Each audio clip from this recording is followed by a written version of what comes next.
स्वयं रूपं समं शुद्धं विन्देस्थाने नमस्कृतम् नित्यातिमधिपाखण्डे कातुने हटायायावरण धीरोसिनी तुमने जगति को ले पुष्पवती ने अवतरण भूले काय जगत कैसे उपकार जो तुमने किया है नित्याति मध्य के पंख से पतित को पावन किया है स्वीकार हो जगी वंदना अभिनंदना सती शती नमन अध्यात्म पथ के पिते सके गुरुदेव चिंतारण गुरुदेव चिंतारण गुरुदेव चिंतारण। बोलिए सदगुरु दानतरण मंडलाचार्य महाराज की जय। जय हो जय हो जय हो। आपकी जयकारा से लग रहा है कि हमारी आवाज आप तक पहुंच रही है। आज हम अपने भावों की संभाल कैसे करना है उसकी चर्चा करेंगे कि हमारे भाव जो चलते हैं प्रति समय परिणाम चलते हैं उसका फल हमें क्या मिलता है और इसकी हम संभाल कैसे कर सकें। आज इसकी चर्चा करेंगे क्योंकि प्रत्येक जीव के भाव प्रति समय चलते हैं। कोई भी जीव ऐसा नहीं है जो इसके भाव ना होते हों, प्रति समय भाव चलते हैं। एक कर्म के उदय जन्य भाव होते हैं तो जीव के जो परिणाम होते हैं वो परिणाम या भाव दोनों ही एक कहलाते हैं, एक ही पर्यायवाची नाम है। तो परिणाम दो प्रकार के होते हैं मूल में, एक शुद्ध परिणाम और अशुद्ध परिणाम। अशुद्ध परिणाम के दो भेद हैं, एक शुभ परिणाम और दूसरे अशुभ परिणाम। अशुद्ध परिणाम के दो भेद हैं, शुभ और अशुभ। यह जीव प्रति समय या शुभ में परिवर्तन करता है या अशुभ में करता है। कभी यह जीव शुद्ध, अभी वर्तमान में इसकी शुद्ध परिणाम नहीं होते हैं, इसलिए मनुष्य जीवन का पुरुषार्थ है कि अशुभ से बच करके शुभ में प्रवृत्ति करना। जीव की परिणति तीन प्रकार की वर्णी उसमें आता है नाटक समाचार में। जीव की परिणति तीन प्रकार वर्णी, एक पुण्य एक पाप एक राग हरणी। जीव की परिणति तीन प्रकार वर्णी, एक पुण्य एक पाप एक राग हरणी। तो जी परिणाम जो चलते हैं तो अशुभ परिणामों से दुर्गति का बंध होता है और शुभ परिणामों से सदगति का बंध होता है। और जब परिणाम शुद्ध होते हैं तो मुक्ति की प्राप्ति होती है। हम कहते भी हैं कि दिन रात सुबह शुभ भावों से मेरा व्यापार चला करता, मानस वाणी और काया से आश्रव का द्वार खुला रहता। प्रति समय इस जीव के परिणाम प्रति समय इस जीव के शुभ या अशुभ परिणाम चलते हैं और उन शुभ अशुभ परिणामों में यह जीव निरंतर लगा रहता है और कर्मों का बंध करता है। तो ऐसे जीव के परिणामों को, शुभ और अशुभ परिणामों को, उसमें आसक्ति यदि उदय जन्य होते हैं वे परिणाम तो उस जीव उससे निकल जाता है और अगर जितनी आसक्ति पूर्वक उससे जोड़ता है उतना कर्मों का बंध होता है।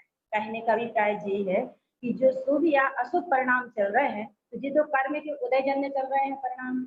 समझ में आ रहा है ना? मेरी बात आपको समझ में आ रही है? सबको सुनाई दे रही है ना कि जो परिणाम चलते हैं शुभ या अशुभ रूप परिणाम चलते हैं तो उसमें जीव जितनी आसक्ति पूर्वक जोड़ता है उतना ही कर्मों का बंध होता है। कहते हैं ना कि ज्ञानी के भोग भी निर्जरा के कारण होते हैं। तो ज्ञानी जन तो उन कर्मोदय में हंस करके निकल जाता है, समता भाव से निकल जाता है और अज्ञानी जीव उन्हीं कर्मों के उदय में, उन्हीं परिणामों में आसक्ति पूर्वक होकर के अनंत दुखी होता है और कर्मों का बंध करता है। कहा भी है परिणामों से मोक्ष प्राप्त हो, परिणामों से बंध रे, परिणामों की दिव्य शक्ति से कटे जगत के फंद रे। तो भी परिणाम स्वर्ग देते हैं, अशुभ नरक दिखलाते हैं। जब परिणाम शुद्ध होते हैं, सिद्धालय पहुंचाते हैं। कैसे हैं कि जब परिणाम अशुभ होते हैं तो नरक गति की प्राप्ति होती है, और जब परिणाम शुभ होते हैं तो स्वर्ग गति की प्राप्ति होती है, और जहाँ परिणाम शुद्ध होते हैं वहाँ मुक्ति की प्राप्ति होती है। तो अब हमें ये समझना है कि शुभ और अशुभ परिणाम है क्या चीज। जहाँ कसाय की तीव्रता होती है वो अशुभ परिणाम कहलाते हैं, कसाय की तीव्रता होती है वो अशुभ परिणाम कहलाते हैं, और जहाँ कसाय की मंदता होती है वो शुभ परिणाम कहलाते हैं, और जहाँ कसाय का अभाव हो जाता है वे शुद्ध परिणाम कहलाते हैं। जैसे अपनी भाषा में कहें कि जब हाथ ऐसा उठता है किसी को मारने के लिए तो वो पाप होता है। कैसा हाथ उठता है? जब ऐसा हाथ किसी को मारने के लिए उठ जाए तो वो पाप होता है, जब ऐसे हाथ जुड़ जाए वो पुण्य होता है, और जब हाथ पर हाथ रख ले तो वो क्या हो जाता है? धर्म हो जाता है। तो हमें कसाय की तीव्रता में नहीं करना। अब कहते हैं कि हम सबसे बड़ी बात तो ये होती है कि हम दूसरों को दोषारोपण करते हैं। अपन जनरली बात कर रहे हैं कि जो अपने लौकिक व्यवहार में हमारे परिणाम क्यों बिगड़ते हैं, उसका मेन कारण होता है कि हम दूसरों को दोषारोपण करते हैं ना।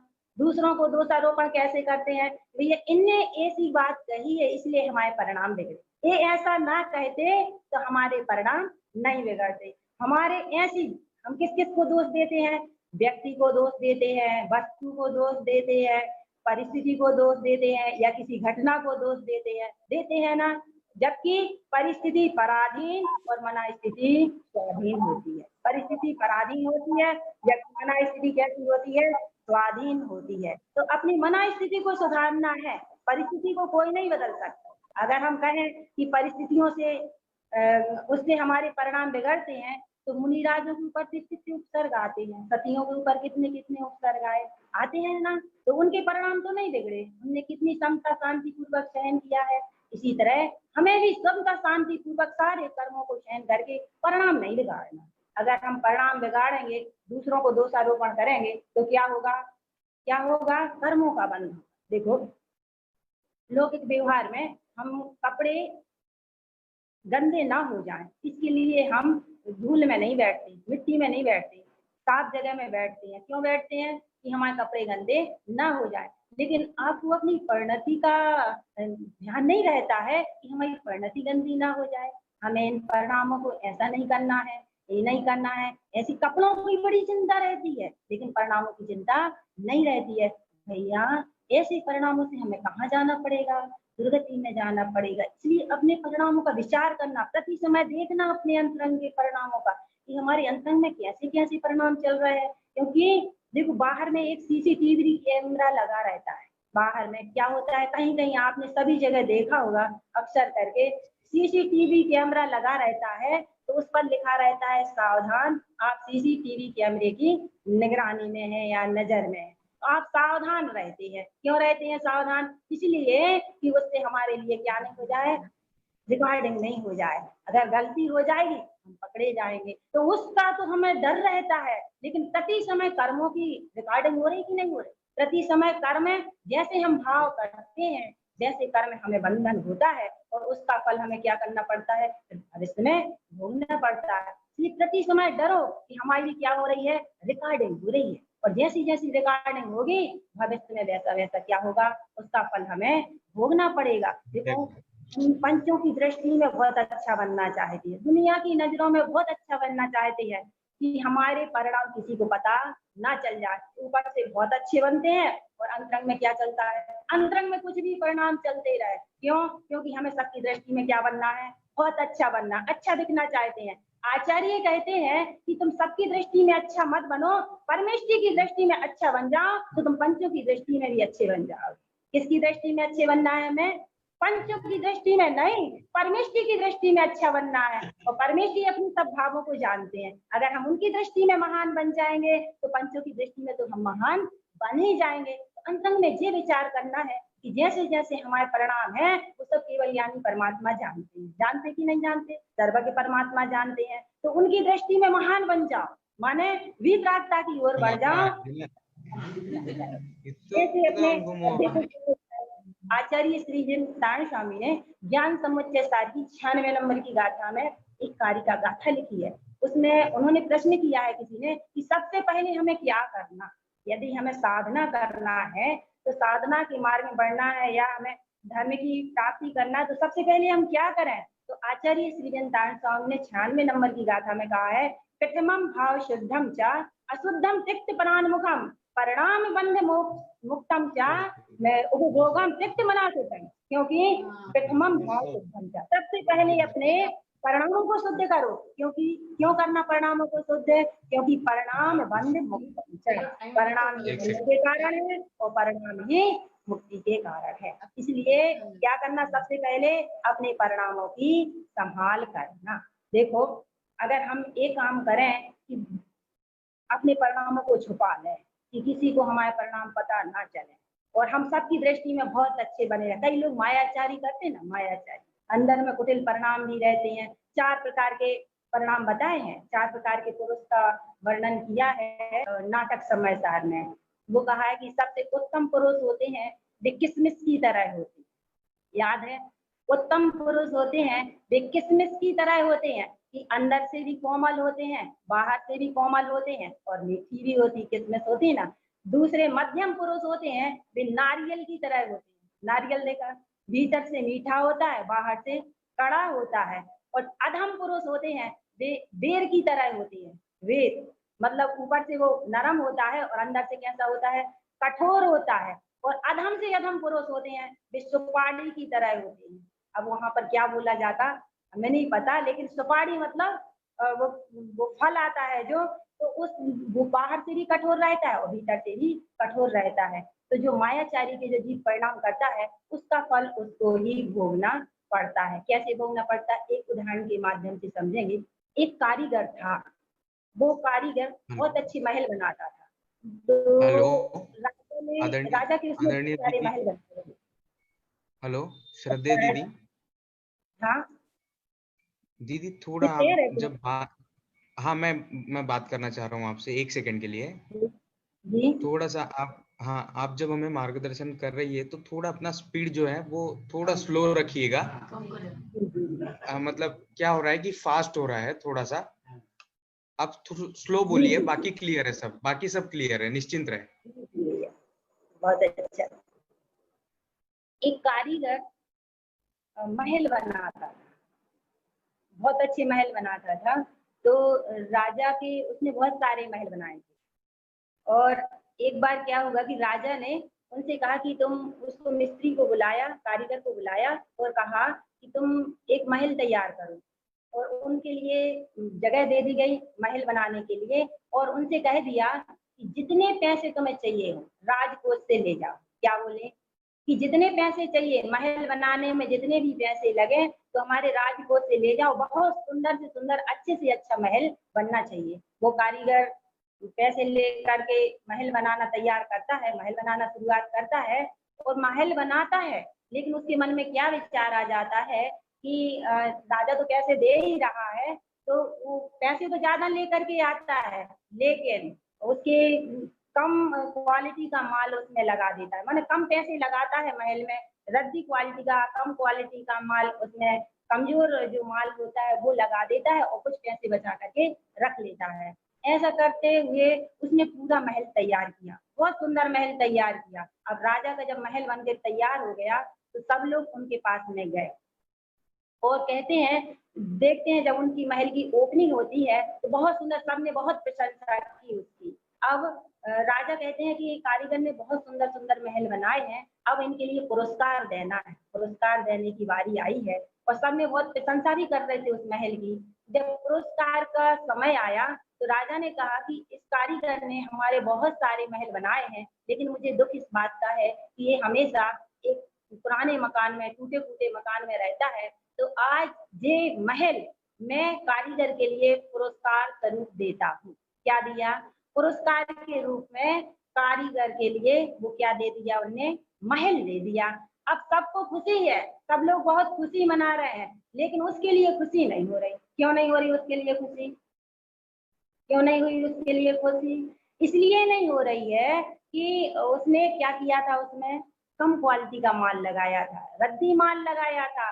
वो सोच रहा था कि अरे मैंने तो बहुत गलत किया है, काश मैंने ऐसा ना किया होता। उसे खुशी नहीं हो रही है। बस इसी तरह हम बहुत अच्छा काम करें, लेकिन जब उसका फल आता है तो हमें क्या होता है, खुशी नहीं मिलती। तो क्या करना है, मायाचारी नहीं करना, क्योंकि हमें लगता है कि हम मायाचारी करके दूसरों को ठगते हैं, बल्कि हम मायाचारी करके दूसरों को नहीं ठगते हैं, अपने स्वयं को ठगते हैं ना।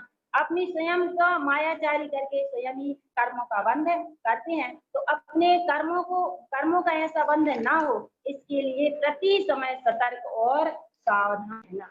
जिन वस्तुओं के लिए हम परिणाम बिगाड़ते, छोटी छोटी वस्तुओं के लिए घर में परिवार में बिगाड़ते हैं, परिणाम खराब करते हैं, ये वस्तुएं सदा काल हमारे साथ में रहने वाली नहीं है और सदा काल हमारे साथ में भी जाने वाली नहीं है। लेकिन जो कर्म बंध होगा उनसे वो तो हमारे साथ में जाएगा ना। धन और धरणी का तो बंटवारा हो जाता है, लेकिन कर्मों का जो बंध होता है उसका बंटवारा नहीं होता। इसलिए जरा जरा सी उसमें हमें क्या करना, परिणामों की संभाल रखना। कितने कितने कहाँ तक ऐसे ऐसे परिणाम कर लेते हैं, ऐसे ऐसे भाव बिगाड़ लेते हैं, दूसरों को दोषारोपण करते हैं। तो हमें ऐसी अपनी वाणी से भी क्या होता है, ऐसे परिणाम ही नहीं करो तो जिससे दूसरों को आघात पहुंचे, अपनी वाणी से दूसरों को भी दुख पहुंचे और वहां पर भी उनके भी परिणाम मिले। ऐसी संभाल रखो कि अपने भी परिणाम ना बिगड़े और दूसरों के परिणाम भी न। ऐसी सहनशीलता, धैर्य और विवेक अपने अंतरंग में जागृत करो। जितनी सहनशीलता, धैर्य, विवेक अपने अंदर में जागृत होगा तो जय जीत क्या होगा, सहन करने की शक्ति आएगी, गुस्सा नहीं आएगी। जरा जरा सी बात में हम गुस्सा करने लगते, गुस्सा आ जाता है। क्यों आ जाता है इतना गुस्सा, क्यों आता है इतना गुस्सा? क्योंकि हमने दूसरों को क्या करते हैं कि दूसरों को दोषारोपण करते हैं, इसलिए गुस्सा आता है। या फिर उसको अपने अनुसार चलाना चाहे। सैद्धांतिक 4 सूत्र हैं, सैद्धांतिक 4 सूत्रों को याद कर लेना कि जीव अकेला आया है और अकेला जाएगा, जैसी करनी यहाँ करेगा वैसा ही फल पाएगा। तीसरा है, धर्म और कर्म में कोई किसी का साथी नहीं है। चौथा सूत्र क्या है, धर्म का श्रद्धान और कर्म पर विश्वास करने वाला ज्ञानी होता है। चौथा सूत्र कौन सा है, धर्म का श्रद्धान और कर्म पर विश्वास करने वाला ज्ञानी होता है। हमें धर्म का श्रद्धान होना और कर्म का विश्वास, हमारे जैसे कर्म का उदय रहता है उसके अनुसार हमें वो चीज मिलती है। अगर हमारे पुण्य कर्म का उदय है तो सब चीजें हमें सुविधाएं प्रकट होंगी, सुविधाएं मिलेंगी, और अगर हमारे पाप कर्म का उदय है तो वे सुविधाएं नहीं मिलेंगी। लेकिन हम क्या करते, भाव चाहे जैसे भाव बना लो, भावों का ही खेल है और इन भावों से ही चलती पुण्य पाप की रेल। जीव जैसे चाहे जैसे भाव बना लो, भावों का ही खेल है और इन भावों से ही चलती पुण्य पाप की रेल चल रही है। जीव बना लो, अपने परिणाम बना लो, चाहे तुम शुभ रूप परिणाम कर लो या अशुभ रूप परिणाम कर लो। और दूसरी बात ये होती है कि अपने कर्मोदय का तो जीव विचार नहीं करता है, बल्कि दूसरों को क्या कहता है, इनने ऐसा कह दिया। मान लो आपके पाप कर्म का उदय है, आप किसी के दरवाजे पर गए, किसी के घर गए और उन्होंने आपके लिए पानी के लिए नहीं पूछा, किसके लिए नहीं पूछा, पानी तक के लिए नहीं पूछा, तो आपने वहां से क्या बैर बांध लिया, भैया इनके घर हमें कभी नहीं जाना, क्योंकि हम जब इनके घर गए थे तो इनने पानी के लिए नहीं पूछा था। क्यों? उस समय में तुमने ये विचार नहीं किया कि हमारे पाप कर्म का उदय था इसलिए वो चीज नहीं मिली। अब वो जब तुम्हारे पुण्य कर्म का उदय आता है तो वो व्यक्ति तुम्हारे सामने दूध का गिलास लेकर के खड़ा है कि लो भैया आ जाओ, स्वागत है। तो हम क्या कहते, नहीं तुम तो वही हो जिन्होंने हमें पानी के लिए नहीं पूछा था। माने वो गठान बांध के अपने अंतरंग में रख लेते हैं और परिणामों को बिगाड़ते करते हैं, ऐसा ही नहीं करते। इसलिए अपने कर्मोदय का विचार करना कि हमारे पुण्य कर्म का उदय होगा तो सारी सामग्री मिलेगी, और अगर पुण्य कर्म का उदय नहीं है तो हमें ये सामग्री नहीं मिलेगी। इसलिए किसी को दोष नहीं देना। दूसरी एक और बात होती है कि हम जैसे परिणाम करते हैं सामने वाले को भी उसका प्रभाव पड़ता है। सामने वाले को ऐसा प्रभाव पड़ता है कि मान लो आप किसी के पास में गुस्सा में गए, बहुत तेज गुस्सा में गए, तो सामने वाला व्यक्ति नॉर्मल भी है और आपकी गुस्सा देख करके उसको भी क्या आने लगती है, गुस्सा आने लगती है, आती कि नहीं आती है। इसलिए अपने परिणाम इतने शांत कर लो, इतने शांत परिणाम कर लो कि सामने वाले की गुस्सा अपने आप ठंडी हो जाएगी। लेकिन हम खुद भरे रहते हैं और दूसरों को दोष देते हैं। ये अपने परिणाम अंदर से संभालो। क्या करना है? अपने परिणामों की संभाल करना है, तो सामने वाले के परिणाम तो अपने आप समझ जाते हैं। कैसे होता है कि सामने वाले के परिणाम कैसे बिगड़ते हैं? तो एक छोटा सा उदाहरण आता है कि एक राजा नगर भ्रमण के लिए जाता है। वो नगर भ्रमण के लिए जाता है और देखता है, तो निकल रहा था तो एक सेठ जी अपने छत पर खड़े थे और राजा को नीचे ऊपर से देख रहे थे। तो सेठ जी की नजर राजा पर पड़ती है और राजा की नजर सेठ जी पर पड़ती है। तो सेठ जी के मन में विचार आता है कि देखो, राजा यहाँ से निकल रहा है और मेरी घर में बहुत सारी चंदन की लकड़ी रखी है और बहुत दिन से ये चंदन की लकड़ी बिक भी नहीं रही है। जे राजा मर जाता तो मेरी सारी चंदन की लकड़ी बिक जाती। उसके मन में क्या विचार आया कि जे राजा क्या हो जाता, मर जाता तो मेरी सारी चंदन की लकड़ी बिक जाती। और उसके मन में राजा के मन में उसी समय विचार आया कि देखो, ये सेठ जी कितना अहंकारी है कि हम नीचे से राजा निकल रही है, हमारी सवारी निकल रही है, फिर भी ये ऊपर खड़ा है, नीचे तक नहीं आया। तो दोनों के मन में चले परिणाम की नहीं चले, एक साथ उधर उनके भी परिणाम बिगड़े और यहाँ इनके भी परिणाम बिगड़े। अब ये जब राजा अपने राज दरबार में जाते हैं और वहां से सेठ जी को बुलाते हैं, सेठ जी भयभीत हो जाते हैं, कांपने लगते हैं कि राजा सामने हमें क्यों बुलाया है। और वो मन में विचार करता है, सेठ जी मन में विचार करते हैं कि राजा के बारे में मैंने गलत सोचा है, मुझे ऐसा नहीं सोचना चाहिए था। राजा बहुत अच्छा है, प्रजा पालक है, सबकी संभाल करता है और मैंने बहुत गलत सोचा है क्योंकि मेरी चंदन की लकड़ी नहीं बिक रही थी। उधर सेठ राजा के मन में भी विचार आ जाता है कि अरे, सेठ जी को दंड नहीं देना है क्योंकि वो भी तो प्रजा की सेवा करता है, बाहर से सौदा लाता है, सामग्री लाता है और सब प्रजा के लिए देता है। तो इधर सेठ जी के परिणाम सुधरे और वहां राजा के परिणाम भी सुधर जाते हैं। जब सेठ जी राजा के सामने पहुंचते हैं तो क्षमा मांगने लगते।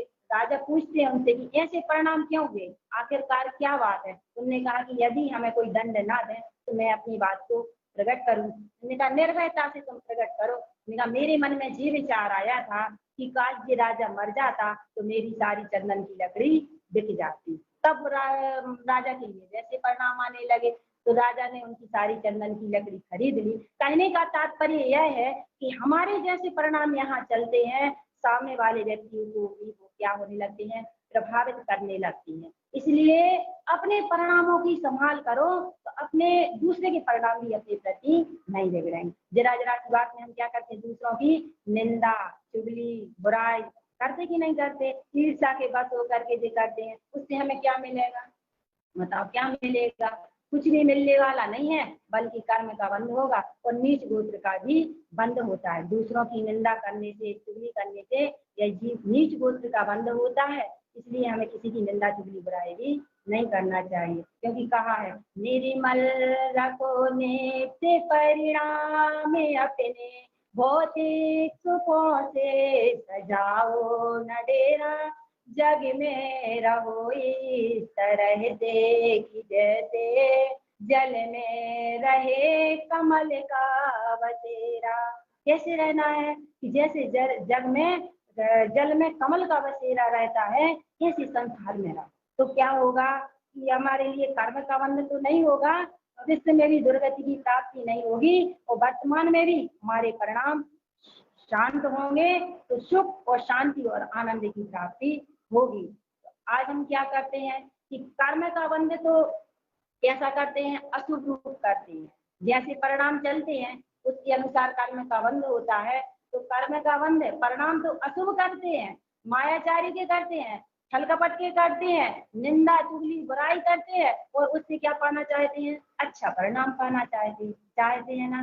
आज सब तरुवर बबूलों के लगाते जा रहे हैं और कल उनसे मधुरतम आम खाना चाहते हैं। आज खोटे काम कर उनको छिपाते जा रहे हैं और कल उनसे भला परिणाम पाना चाहते हैं। चाहते कि नहीं चाहते? हम जैसा बीज बोएंगे फल क्या मिलेगा, वही मिलेगा कि दूसरा मिलेगा। आज हमने बबूल का कांटे का बीज लगाया है तो फल आम के मिल सकते हैं क्या? नहीं मिल सकते हैं। तो हम यहाँ तो परिणाम खोटे करते हैं और फल क्या पाना चाहते हैं? अच्छे फल, अच्छे परिणाम, अच्छा उसका फल पाना चाहते हैं, तो वो नहीं मिलेगा। जो हमने पूर्व जन्म में जिस कर्मों का बंध किया है उसी वो ही तो हमारे लिए मिलेगा। दूसरी है, हम अपने दोषों को नहीं छिपाना चाहिए। क्या होना, हमें अपने दोषों को नहीं छिपाना चाहिए। अपन क्या कहते हैं, ऊपर से बहुत अच्छे बन जाते हैं, अंतरंग से सारे दोषों को मायाचारी करके ढकते हैं और दूसरों की जरा से दोष होते हैं तो उसको बहुत बड़ा चढ़ा करके बताने लगते हैं और अपने सारे दोषों को क्या करते हैं, छुपा लेते हैं। लेकिन जब उसका फल उदय में आता है तो फिर हम उसको समझ नहीं कर पाते हैं और दुखी होते हैं। कैसे होते हैं दुखी, कि बुराई करते हैं, इससे तीव्र पाप कर्म का तो बंध होता है, नीच बुद्धि का भी बंद होता है। तो हमें अपने दोषों को नहीं छिपाना चाहिए, अपने दोषों को दूर करने का प्रयत्न करना चाहिए। क्या करना चाहिए? दोषों को दूर करने का प्रयत्न करना चाहिए। जिसके अंतरंग में बुराई बुराई के रूप में होती है, बुराई बुराई के रूप में स्वीकार होती है, वो तो एक दिन निकल जाती है, और जो बुराई अच्छाई के रूप में बैठी रहती है अंतरंग में, वो कभी निकलने वाली नहीं है। इसलिए सबसे पहले बुराई को बुराई समझो, दोषों को दोष समझो कि ये मेरे दोष हैं, ये मेरी बुराई है, ये मेरी कमजोरी है। अगर जो हमारी कमजोरी है उसको हम कमजोरी समझेंगे तो वो क्या होगी, निकल जाएगी। बुराई समझेंगे तो वो निकल जाएगी। और अगर हम उसको क्या करेंगे, अच्छाई के रूप में ग्रहण करेंगे तो वो कभी भी निकलने वाली नहीं है। हम क्या करते हैं, दोषों को क्या करते हैं, ढकते हैं। जो अपने दोषों को प्रकट करता है वो सीधा साधा होता है, सरल हृदय होता है, वो दुखी नहीं रहता। क्योंकि जब उसके परिणाम प्रकट होते हैं तो वह दुखी होता है जो मायाचारी करता है। एक संगीतकार के कक्ष में बहुत सारे वाद्य यंत्र रखे थे और उनके बांसुरी भी रखी थी, ढोलक भी रखी थी, सब चीजें वाद्य यंत्र रखे थे। तो संगीतकार का बेटा उस कमरे में जाता है और उस बांसुरी को अपने प्यार से अपने अंधों पर लगाता है और ढोलक को थाप मार करके बाहर निकल जाता है। तो प्रतिदिन का उसका ये काम था। ढोलक को बहुत दुख होता है इस बात का, तो वो बांसुरी से कहती है कि देखो बहन, तुम्हें तो सभी लोग प्यार से अपने अधरों पर लगाते हैं और मेरे लिए क्या करते हैं, मारते हैं। तो बांसुरी कहती है कि देखो बहन, फूल तुम्हारे अंदर में भी है और फूल हमारे अंदर में भी है, बस अंतर इतना है कि हमने अपनी फूल को 7 छिद्रों द्वारा प्रकट किया है और तुमने अपनी फूल को मृत चर्म से ढकने की कोशिश की है।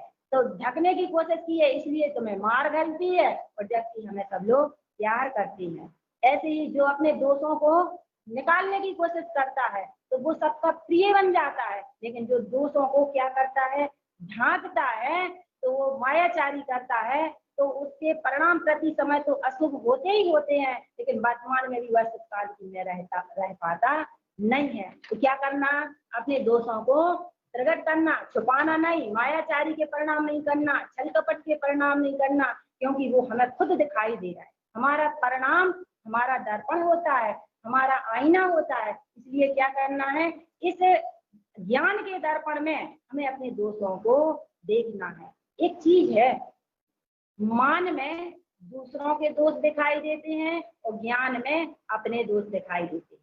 इसमें ज्ञान में अपने दोष दिखाई देते हैं और मान में दूसरों के दोष दिखाई देते। जब हमें दूसरों के दोष दिखाई दे तो क्या समझना चाहिए कि मान काम कर रहा है, और जब हमें अपने दोष दिखाई दे तो क्या काम कर रहा है, ज्ञान काम कर रहा है। ज्ञान जब जागृत होता है तो एक एक जब क्षेत्र में दूसरों के निहारूं, मुझको स्वयं छिद्र अपने दिखाए। क्या होना, जब दूसरों के तुम्हें थोड़े से भी दोष दिखाई दे तो अपने दोषों को देखना, अपने परिणामों को देखना, अपना मूल्यांकन करना कि हमें कहाँ कहाँ हमारी गलती हो रही है, हमारे परिणाम कैसे चल रहे हैं। इसलिए भैया अपने परिणामों की संभाल करना, क्योंकि सुमेरु मुनिराज का सबके लिए उदाहरण पता होगा। सुमेरु मुनिराज सुना है ना नाम, सबने सुना है। सुमेरु मुनिराज जब भी राज अवस्था में थे, राजा थे, तो उनको बैराग आया और वे अपने अबोध बालक के लिए राज्य तिलक करके और दीक्षा ले लेते हैं। और वे एक जंगल में ध्यान कर रहे हैं, तपस्या कर रहे हैं, तो वहां से जब भगवान महावीर स्वामी का विट्ठलाचल पर सम्मोहन आता है, तो सब लोग वहां उनके पास में जाते हैं। तो उसी नगर के जहाँ के वे महाराज सुमेरु मुनिराज महाराज थे, वहां से लोग आते हैं और इन्हें देख करके पहचान लेते हैं कि ये तो हमारे राजा हैं जो मुनिराज बन गए हैं। इन्होंने अपने कर्तव्य का पालन नहीं किया। क्या चर्चा करते हैं कि इन्होंने अपने कर्तव्य का पालन नहीं किया है। एक छोटे से राजकुमार के लिए राज पूरा सौंप करके और दीक्षा ले ली है। अब देखो क्या हालत हो रही है उनकी। दूसरे देश के राजा ने चढ़ाई कर दी है, बालक को क्या कर लिया है, बंदी बना लिया है। तो इतना शब्द कान में पड़ते ही मुनिराज के परिणाम बिगड़ जाते। कितना सुना उन्होंने कि अब देखो राजा वो राजकुमार के लिए बंदी बना लिया है, तो ये सोचता है कि जब हम थे तब नहीं इन्होंने ऐसा किया, और हमारी मुनि दीक्षा लेने के बाद ऐसा ऐसा कर रहे हैं। तो उनको बहुत गुस्सा आने लगती है और वे भूल जाते हैं कि हम मुनिराज हैं। परिणामों में इतने बढ़ जाते हैं कि उन्हें ये बात का ध्यान ही नहीं रहता है कि हम मुनिराज अवस्था में हैं। और फिर वहां से राजा शरण निकलते हैं और देवी विट्ठलाचल पर्वत पर महावीर स्वामी के सम्मोहन में जाते हैं। तो मुनिराज की विकृत अवस्था देखते हैं। कैसी अवस्था, वीरासन की, माने तीर कमान जैसी अवस्था में वे चलाने जैसी अवस्था में बैठ जाते हैं। तो जब उनकी इस अवस्था को देखते हैं तो निकल जाते हैं वे, भगवान महावीर स्वामी से पूछते हैं कि जी मुनिराज ऐसी अवस्था में कैसे बैठे हैं, इनके परिणाम कैसे चल रहे हैं। तो उनकी दिव्य ध्वनि में आता है महावीर स्वामी की कि अगर इनके परिणाम जैसे चल रहे हैं, इस दशा में अगर कर्म का बंध हो जाए, गति का बंध हो जाए, तो ये तीसरे नरक में जाएंगे। तो राजा डायरेक्ट पूछते हैं तीसरे नरक में जाएंगे भगवान। और इधर इनके परिणाम बहुत कसाय के होते हैं, तीव्र कसाय के परिणाम होते हैं कि सामने वाला ये तो यहाँ मुनिराज अवस्था में है, लेकिन उपयोग से कहाँ गए हैं, ये युद्ध क्षेत्र में चले गए हैं। तो युद्ध क्षेत्र में लड़ाई कर रहे हैं उपयोग से, हम कहाँ, जहाँ हमारा उपयोग, वे वहां जाते हैं और ध्यान में और राजा के ऊपर चढ़ाई करते हैं, उन्हें मारने की कोशिश करते हैं। तो उनका जो मुकुट रहता है वो बहुत नुकीला रहता है। उनने सोचा कि ये शत्रु पक्ष को अगर हम ये मुकुट मार देंगे वो मर जाएगा। इधर इतने तीव्र कसाय के परिणाम, और ये हाथ लगाते हैं, इतने में दिव्य ध्वनि में वहां फिर आता है कि अगर इस परिणामों में उनको गति बंद हो जाए तो सातवें नरक में जाएंगे। कहाँ जाएंगे, सातवें नरक में जाएंगे। तब इधर ये लगाते हैं हाथ, और जैसे ही मैं हाथ लगाया तो मुकुट को उठा नहीं। क्या थे वे, मुनिराज अवस्था में थे। जैसे ही उन्होंने देखा कि अरे हम तो मुनिराज अवस्था में हैं, तो उनके लिए समझ में आता है और तुरंत सावधान हो जाते हैं, सचेत हो जाते हैं, पश्चाताप करने लगते हैं। अरे रे, कहाँ का राजपाट, कहाँ का राजकुमार, मैं तो परम सत्य परमात्मा हूँ, ऐसा वेद विज्ञान अंतरंग में चलने लगता है। और वे समझ जाते हैं उनके परिणाम। तो वहीं से उनको वहां दिव्य ध्वनि में आता है कि अगर आप परिणामों का, अगर इस समय उनके लिए गति का बंध हो तो ये कहाँ जाएंगे, तीसरे स्वर्ग में जाएंगे। और ऐसे ही परिणाम सुधरते हैं और फिर कहाँ जाएंगे, 16वें स्वर्ग में जाएंगे। और जब उनने राजा सहज ने कहा कि भगवान ऐसा कैसे हो सकता है कि अभी नरक और अभी स्वर्ग, तो दिव्य ध्वनि में आता है कि अरे स्वर्ग और नरक नहीं, सुमेरु मुनिराज के लिए तो केवल ज्ञान हो गया है। क्या हो गया, केवल ज्ञान हो गया। तो कितने परिणामों की देखो विचित्रता, कैसी है परिणामों की।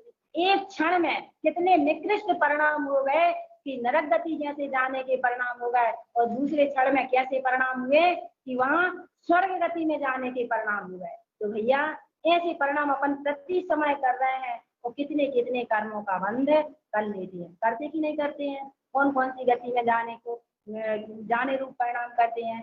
उसकी गति तय हमारे परिणामों के आधार पर होती है। जीव को कौन गति पाना है, वैसे परिणाम खुद बनाना है, काटना है कि भाव को बढ़ाना है, वैसे परिणाम खुद बनाना है। कैसे परिणाम बनाना है? अब हमें तय करना है कि हमें कौन सी गति में जाना है।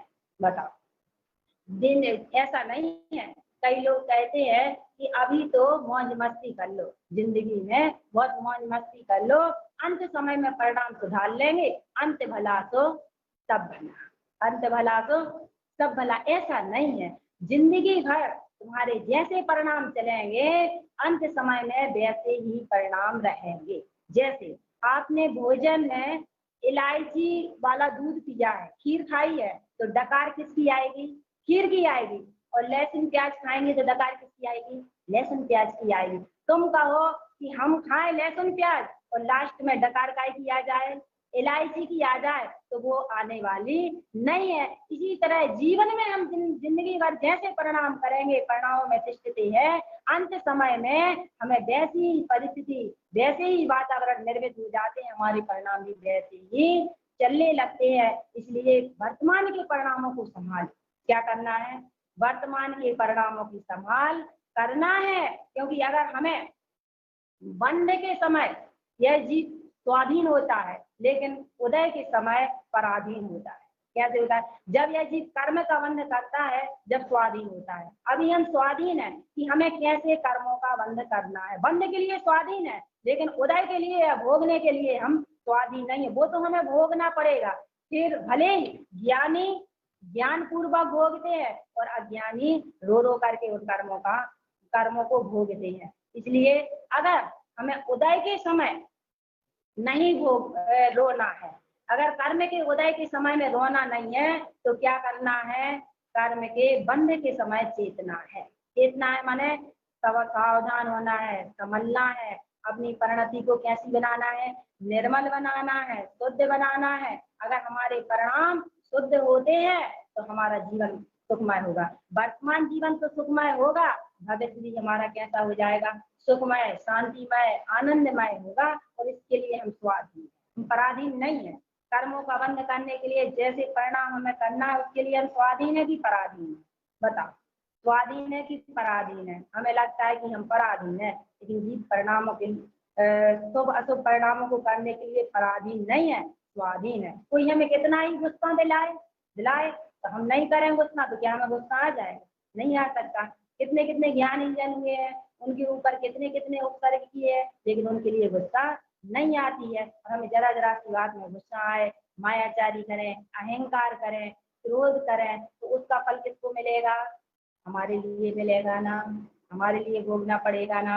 इसलिए देखो, अपने परिणाम जैसे करेंगे, जैसे कर्म का बंध करेंगे, वैसे ही हमारे हृदय में आता है। हम इसलिए ये बात को कहते हैं क्योंकि जिसके फल तुम्हें पता चल जाता है, तो जैसे किसी को पता है कि इस भोजन में जहर मिला है, तो फिर वो भोजन नहीं करेगा। क्यों नहीं करेगा? क्योंकि उसका फल पता है, उसका परिणाम पता है कि अगर हम इस भोजन को करेंगे तो क्या हो जाएगा? मृत्यु हो जाएगी हमारी। ऐसे ही परिणामों के फल को इसलिए बताया जाता है कि वह समझ जाए, चेत जाए कि अगर हम ऐसे परिणाम करेंगे तो उसका फल हमें कैसा मिलेगा? दुर्गति में जाना पड़ेगा। तो दुर्गति में यदि नहीं जाना है और भविष्य में दुखी नहीं होना है, तो हमारा एक ही पुरुषार्थ है कि वर्तमान के परिणामों की क्या करना? संभाल करना। ये तो किताब है, जीवन एक किताब है। हमारा टिफिन खुल रहा है, जो हम टिफिन में लेकर के आते हैं, वो ही आज हमारे सामने खुल रहा है। कैसे हो रहा है हमारा टिफिन खुल रहा है? जैसे आप पिकनिक के लिए कहीं गए हैं मान लो, और अपने टिफिन में सूखी रोटी लेकर के गए, तो क्या निकलेगा? जब खोलेंगे तो सूखी रोटी निकलेगी ना। और जो हलवा पूड़ी लेकर के जाएगा तो क्या निकलेगा? हलवा पूड़ी निकलेगा। और हम कहेंगे भैया हमारे टिफिन में सूखी रोटी निकल रही है और इनके टिफिन में क्या निकल रहा है? हलवा पूड़ी निकल रही है। तो क्यों निकल रही है? हम जो रख के लाए वही तो निकलेगा। कहते मालिक ने सबको बनाया, जिंदगी देख सबकी जुदा है, कोई दाने दाने को मोहताज है, किसी को हलवा मिला है। क्यों मिला है, ऐसा क्यों हो रहा है? क्योंकि पहले हमने जैसे कर्म बंद किया था उसका फल आज उदय में आ रहा है। तो जैसे जीव परिणाम करता है उसका फल उसके लिए ही भोगना पड़ता है। इसलिए अपने क्या करना, सबसे पहले अपने परिणामों की संभाल करना, अशुभ से बचना, अशुभ परिणामों से बनना, पाप से बचना, मायाचारी के परिणामों से बचना। और इसके लिए परिणामों को संभाल के लिए, सुधारने के लिए हमें क्षेत्र बदलने की जरूरत नहीं है, घर से बाहर निकलने की जरूरत नहीं है।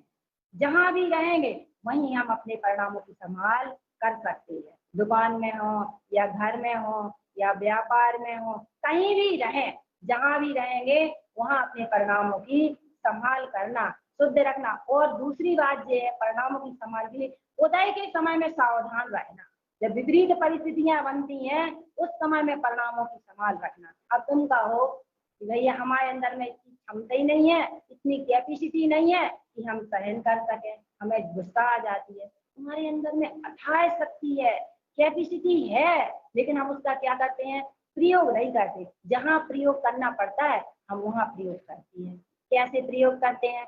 जैसे आप व्यापारी हैं, कपड़े की दुकान पर कोई ग्राहक आया कपड़े खरीदने के लिए।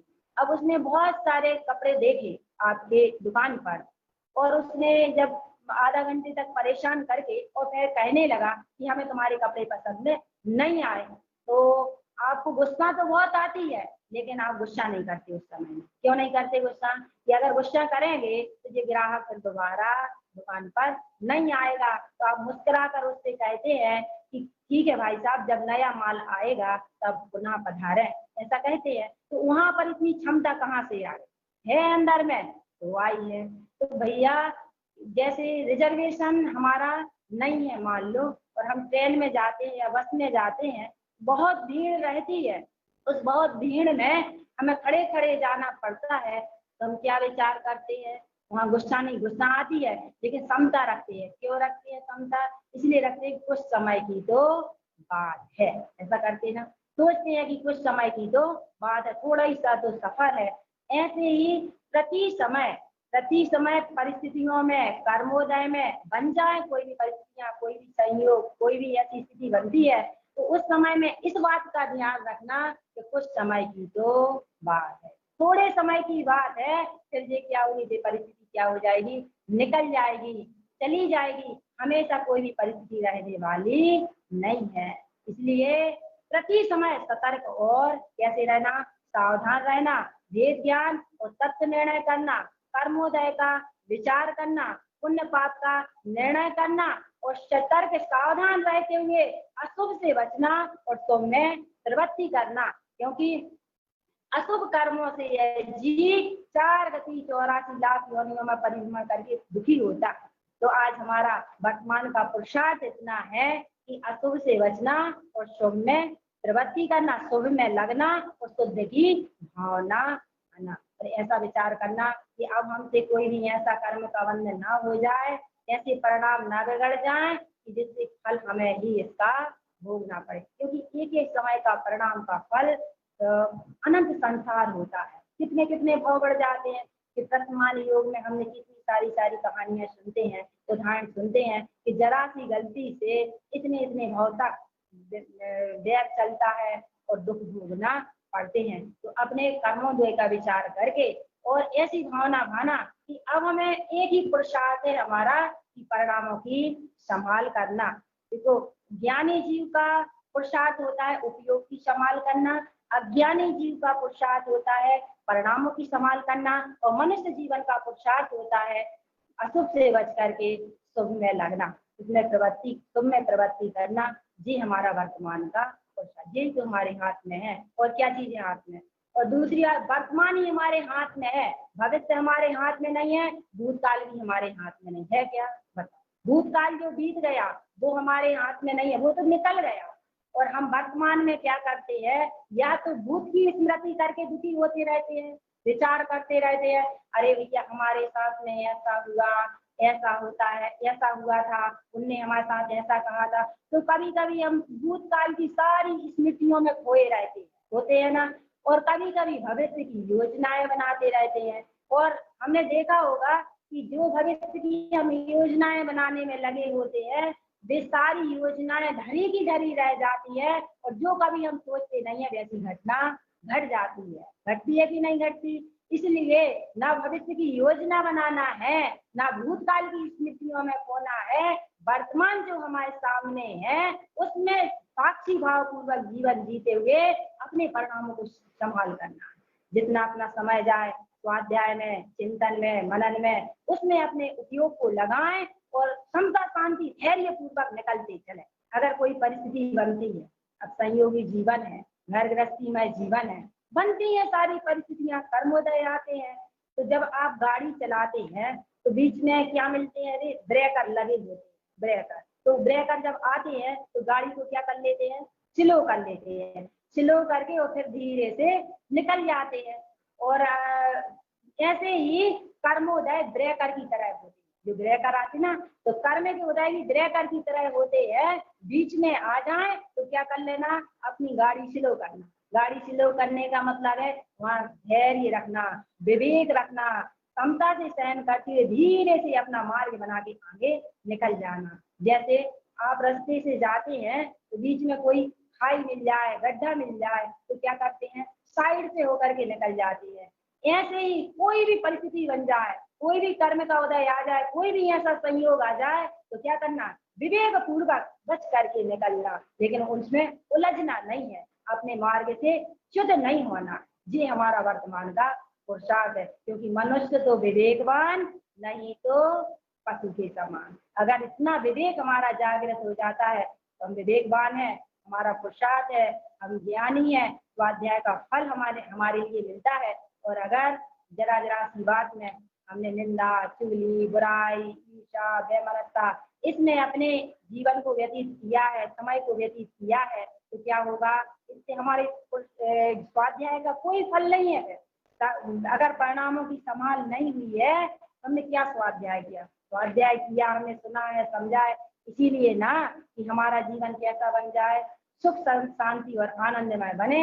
इसके लिए हमें स्वाध्याय का यही फल है कि परिणामों की संभाल हो जाए, समतामय जीवन व्यतीत हो अपना। कि मनुष्य जन्म मिला है आत्म कल्याण करने के लिए। किसके लिए मिला है मनुष्य जीवन? आत्म कल्याण करने के लिए मिला है। अपना समय शक्ति उपयोग को किसमें लगाना? अपने स्वाध्याय में, चिंतन में लगाना, और हर समय अपने परिणामों की संभाल करना। अपनी परिस्थितियां पराधीन होती हैं किंतु मना स्थिति स्वाधीन होती है, तो अपनी मना स्थिति को सुधारना, परिस्थिति को दोष नहीं देना, संयोगों को दोष नहीं देना, किसी को दोष देने की जरूरत नहीं है। बस अपनी दृष्टि बदलना है, अपनी सोच बदलना है, अपने सकारात्मक सोच रखना है, क्योंकि उसी में गुलाब है, उसी में कांटे हैं, दोनों एक साथ होते हैं। बस दृष्टि देखना है कि तुम्हारी दृष्टि कांटों पर है कि गुलाब पर है। यदि हम कांटों को देखेंगे तो दुखी होंगे, और गुलाब को देखेंगे तो कैसे हो जाएंगे? सुखी हो जाएंगे। तो दोष नहीं देखना है कभी किसी के, क्या करना है? अच्छाइयों को ग्रहण करो तो हमारे अंदर में अच्छाइयां आएंगी, और हम दोषों को ग्रहण करेंगे तो हमारे अंदर में क्या आएंगे? दोष का ढेर लगेगा। तो अपने परिणामों को संभाल करना है, दूसरों का, दुनिया का कचरा पूरा अपने घर में नहीं भर के रखना। हाँ, एक बात और है कि घर गृहस्थी में लोग क्या करते हैं, भैया टाइम हो जाए तो बता देना थोड़ा सा जी। जैसे कैलेंडर लगा होता है घर में, तो आप ये 2020 चल रहा है, आपके घर में 2019 का कोई कैलेंडर लगाए है? कोई नहीं लगाया। क्यों नहीं लगाया? क्यों नहीं लगाया कैलेंडर? क्योंकि वो साल निकल गए। जो कैलेंडर साल निकल जाती है वो कैलेंडर निकाल करके हम फेंक देते हैं, लेकिन कितने वर्षों वर्षों पुराने बातों को हम हृदय में रखते हैं, अपने घर में टांग के रखते हैं और दुखी होते रहते हैं। टांगते हैं कि नहीं टांगते? घर में रखते हैं कि नहीं रखते हैं? ये सब कचरा कूड़ा को अंदर में नहीं रखना है। इनसे क्या होता है? विकल्प होते हैं, बार बार वे चीजें याद आती हैं, दुखी होते हैं। या जो आई है धारा वो चली गई, जो कर्म का उदय आया था चला गया, आज तो नहीं है वर्तमान में ना। इसलिए किसी भी उसको महत्व नहीं देना। कोई भी परिस्थिति, घटना जो भी घटी है उसको क्या करना है? समता शांति से उस चीज से निकलना है, क्योंकि जिसके अंदर में जो होता है वही तो बाहर में देता है। जिसके अंदर में जो होता है वही तो बाहर में देता है। एक रिक्शे वाला, ऑटो वाला जा रहा है ऑटो, सेठ जी बैठे हैं रिक्शे में और वो स्टेशन लेकर के उनके लिए जा रहा है। तो एक सामने वाला जीप वाला आता है और उसे टक्कर मार देता है। तो और जीप वाला उतर करके इसके लिए बहुत डांटता भी है। तो ये कुछ नहीं कहता है, चुपचाप रहता है ये ऑटो वाला। तो सेठ जी उससे कहते हैं कि भाई उसने तुम्हें डांटा, गलती उसकी थी, फिर भी तुमने उससे कुछ कहा क्यों नहीं है। तो वो ऑटो वाला क्या कहता है कि वे सब नगर पालिका के कचरे से भरे हैं। काय के कचरे से?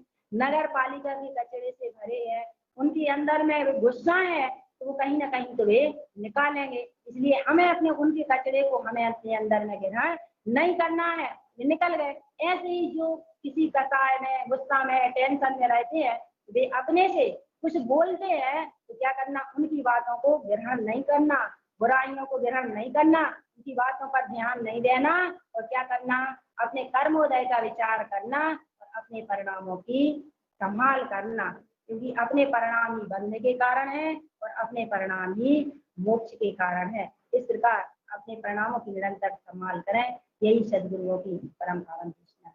बोलिए सदगुरु मंडलाचार्य महाराज की जय जय हो। हो, जय हो, जय हो, मोतेश्वरी की जय हो। जय हो, जय हो।